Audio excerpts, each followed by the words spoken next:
I'm Wendy from shinyhappyworld.com, and last week we talked about sewing with stretch fabrics, one of the tricky fabrics.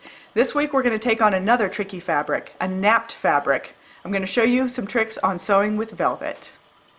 The problem with napped fabrics is that there are fibers that are sticking straight up out of the fabric, and when you place those fibers face to face or nap to nap, they'll tend to walk against each other, and that'll make the fabric shift around while you're trying to sew it.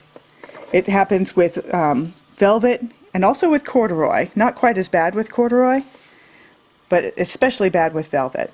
What I'm going to do is I'm going to show you what happens if you sew this without any pins, which is what I would do if this were a regular quilting cotton.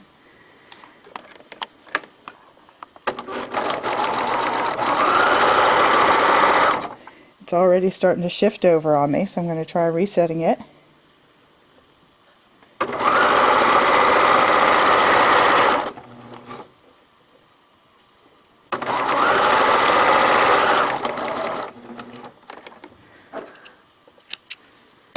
So what happened is that you can see that they didn't stay lined up. My edges started out lined up, but it tended to walk out along the sides there. And I was able to correct it back, but you have to keep stopping and readjusting everything. The other problem is that these started out the same length, and the bottom strip ended up being just a little bit longer than the top strip. If this were, for example, the length of a pair of pants, that bottom strip would be off by a full inch by the time you got to the bottom, or maybe even more, which is not a good thing when you're sewing anything. You want those edges to stay lined up. The answer is to pin and pin and pin like crazy. This is a piece that's ready for sewing. You want to put your pins at least every ½ inch apart. Once you think you've got enough pins in there, go in and throw an extra pin in between all your pins. You cannot pin too much when you're working with velvets. So I'm going to sew this,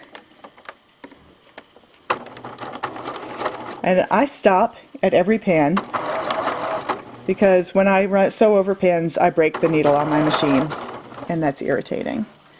So it's kind of slow going, but if you pin all along the seam, everything is going to stay lined up, and your fabric is not going to grow more on one side than on the other. Everything just works much, much better. And you can sew a really precise seam even though the fabric is napped. So I'm going to flip this over because it always looks great from the top, and here's how it looks from the back, which is much better. And I could tell as I was sewing it too that it wasn't shifting or pulling around at me at all. I had to babysit it a lot less. So that's it. There is one secret to working with napped fabrics, and that is to pin, pin, and pin some more. That is true for velvet, it's true for corduroys, especially the wide wale corduroys, but even the narrow wales.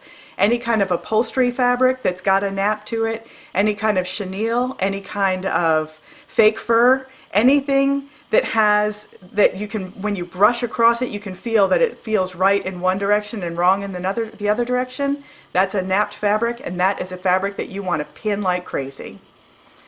That's it. I'm Wendy from shinyhappyworld.com. See you next time.